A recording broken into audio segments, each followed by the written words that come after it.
With the release of the newest Star Wars Disney Plus show, Ahsoka, today let's recap everything Ahsoka from her beginning to what she'll be doing in her brand new show.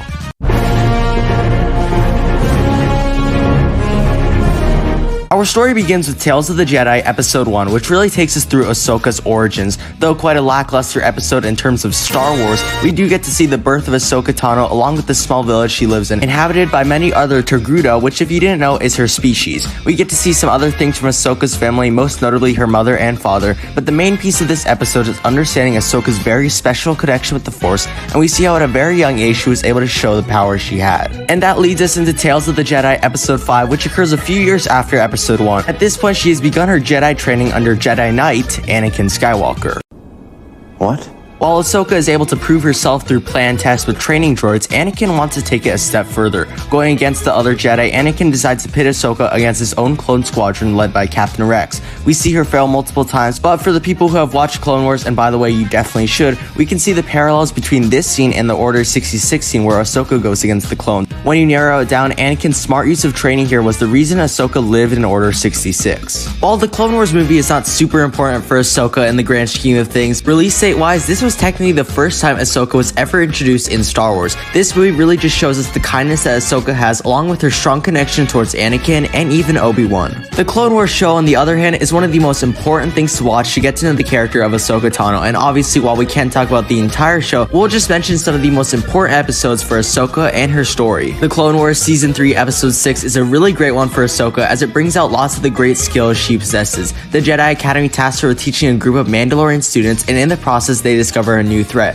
Ahsoka takes the role as a leader and guides the students to eventually discover and stop the villain from doing any further damage. It really just shows us how much Ahsoka has grown since the first two seasons and gives us a glimpse at the amazing leader and teacher she will become. Clone Wars Season 3 Episode 10 shows Ahsoka beginning to have doubts in the Jedi Order, similar to how Anakin felt in Revenge of the Sith and even the Clone Wars TV show. Ahsoka is having these doubts due to the fact that a lot of what the Jedi do to fight off the Sith and the Separatists causes lots of destruction and hurts many people and families in the galaxy. We are also introduced to Lux Bonteri in this episode, who is the son of a Separatist woman, and it's clear that Lux and Ahsoka share awkward feelings for each other, and while Lux does appear in later episodes, these feelings don't really lead to anything much. Clone Wars Season 5 Episode 20 is the last episode of one of the biggest arcs for Ahsoka in the entire TV series. In the previous episodes, Ahsoka is accused by the Jedi Order of bombing the Jedi Temple and going against the Order. Luckily, Anakin continues to stay by her side and trust in her. Eventually, Anakin is able to prove that Ahsoka was innocent, and that instead, supposed Jedi Barriss Offee was guilty. Even though Ahsoka is found innocent, she sadly chooses to leave the Jedi Order due to not receiving any of the Council's support in her trial. Though Anakin pleaded her not to go, she leaves anyways, leaving Season 5 on a huge cliffhanger. Ahsoka makes her long-awaited return in Clone Wars Season 7 Episode 5, where we see her traveling through the lower levels of Coruscant. She meets the Martez sisters, whose names are Trace and Rafa, but she does not reveal her past life as a Jedi to them. In order to survive and provide for herself and Trace, Rafa participates in illegal jobs while Trace works as a mechanic. Over the next few episodes until Episode 8 of this season, Ahsoka helps and succeeds in freeing them from the custody of the Pike Syndicate. Later in Clone Wars Season 7, Bo-Katan asks Ahsoka for assistance in stopping Darth Maul from ruling Mandalore. Through this, Ahsoka reunites with Anakin, Obi-Wan, and even Captain Rex. Ahsoka and Maul have an amazing lightsaber battle, and Maul even warns her of Order 66 as he can sense it with the Force. Ahsoka has mixed feelings about what he has said, but she eventually defeats him and he is captured by the Republic. While Ahsoka returns back to Coruscant from Mandalore, Order 66 occurs, which is of course when Palpatine orders all the clones to kill all the Jedi, and they listen to the chips implanted in their heads. Anakin Skywalker has sadly officially turned to the dark side.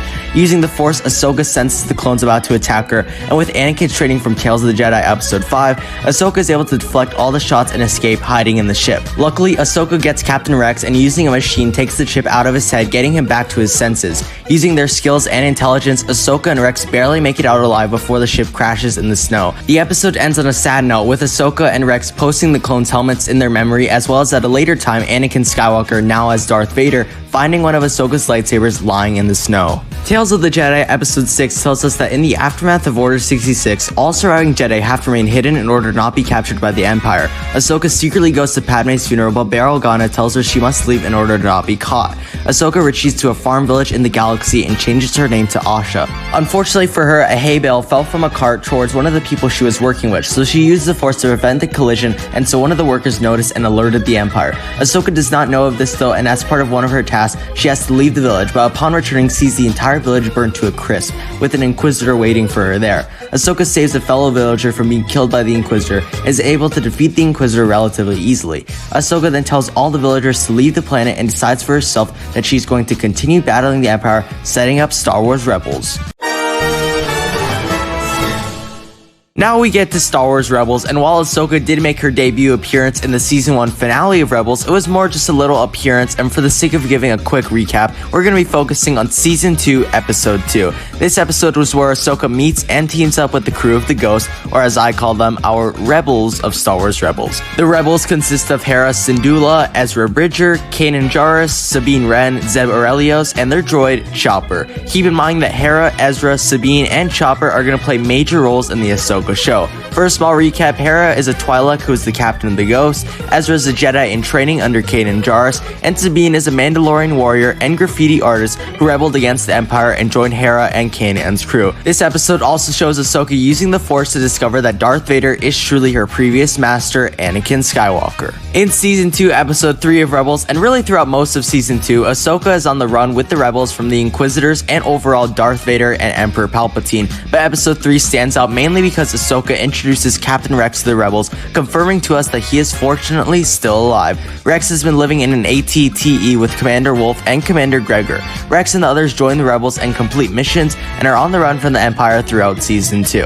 Fast forwarding to the end of Season 2 with episodes 21 and 22 of Rebels, and let me tell you that these are some of the best Rebels episodes of the entire series. Ahsoka, Ezra, and Kanan face off against 3 Inquisitors, but there's quite a bit more happening throughout the 2 episodes. Darth Maul makes his long-awaited return, and he does become a larger part of Rebels in Season 3, but he will not be in the Ahsoka show, so we won't focus on him a ton.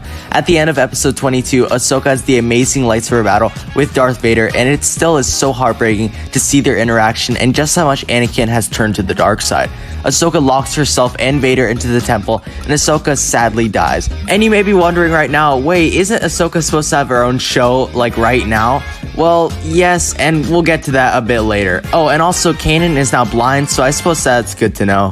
Now we are on Season 3 of Rebels, starting with Episode 1, and while Ahsoka is not in this episode is very important in introducing Grand Admiral Thrawn, who will be the major antagonist in the Ahsoka show. Season 3 takes place 6 months after the Season 2 finale, and Ezra has cut his hair, has a green lightsaber, and has become much stronger in the Force. Thrawn proves to be a very intelligent and powerful person in the Empire, proving just how much of a threat he'll be in the Ahsoka series.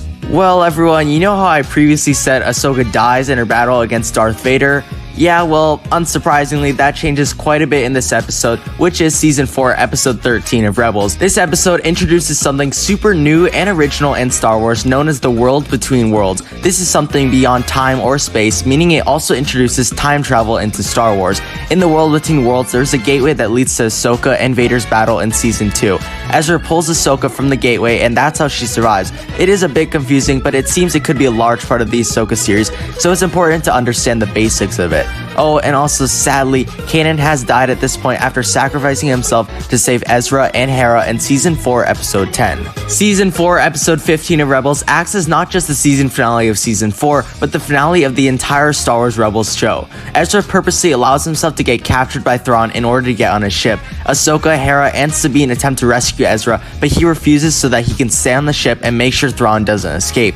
Ezra summons a pod of Purgil that forces Thrawn's ship into hyperspace. This episode ends on a cliffhanger with Ezra and Thrawn's whereabouts unknown, but that will be answered in the Ahsoka series. There is then the epilogue of Rebels, which takes place immediately after Return of the Jedi, so a bit of a time gap since Ezra and Thrawn disappeared. In the epilogue, Ahsoka reunites with Sabine, setting up the upcoming events. We now head over to Ahsoka in live action with The Mandalorian Season 2, Episode 5, and based on my knowledge, this episode and the next one we talk about, which is in Book of Boba Fett, take place before the epilogue of Star Wars Rebels. The Mandalorian, aka Din Djarin, is looking to find out more about the child, whose real name, Grogu, still had not been revealed yet at this time, but it doesn't really matter because we all know him as Baby Yoda. Mando and Baby Yoda travel to the city of Calodan to meet none other than Ahsoka Tano. Upon arriving there, they realize that Ahsoka is fighting the city's Imperial Magistrate known as Morgan Elsbeth. We found out that Ahsoka is doing this as she thinks Elsbeth has information about Grand Admiral Thrawn. Elsbeth tells Mando that if he finds and kills Ahsoka, she'll give him a Beskar spear in return. He accepts and is given the last known coordinates for Ahsoka's whereabouts. Mando finds her, and after explaining he was sent by Bo-Katan, she starts to become more friendly. She can sense Baby Yoda's thoughts and finds out that his real name is Grogu, but also feels the anger inside of him due to his experience during Order 66. She says she will not train him due to this, but Mando makes a deal with her saying that he'll help her defeat the Magistrate, and in return she'll train Grogu, and she accepts. Mando and Ahsoka get into the city, killing all the guards and freeing all the citizens. Ahsoka gets into a duel with Elsbeth and is victorious, leading Elsbeth to reveal the location of Grand Admiral Thrawn.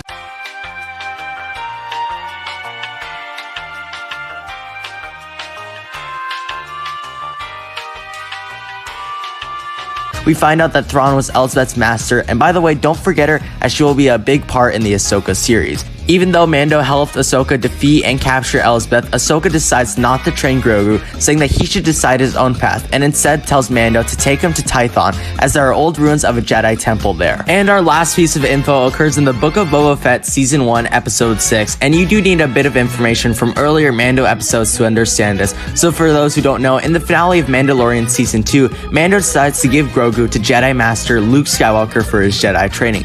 In this episode, however, Mando goes to visit Grogu on the planet that Luke is building his Jedi temple on. There, he meets again with Ahsoka Tano, who advises him not to see Grogu as it will be even harder for them to separate again. Reluctantly, Mando agrees and leaves, but don't worry, as at the end of the episode, Luke gives Grogu a choice between being a Jedi or reuniting with Mando, and he of course chooses Mando, so Grogu leaves the temple and returns back to Mando. Sure, Ahsoka wasn't in this episode too much, but it just gives an idea of what she's doing in between her appearance in Mando and her own solo series.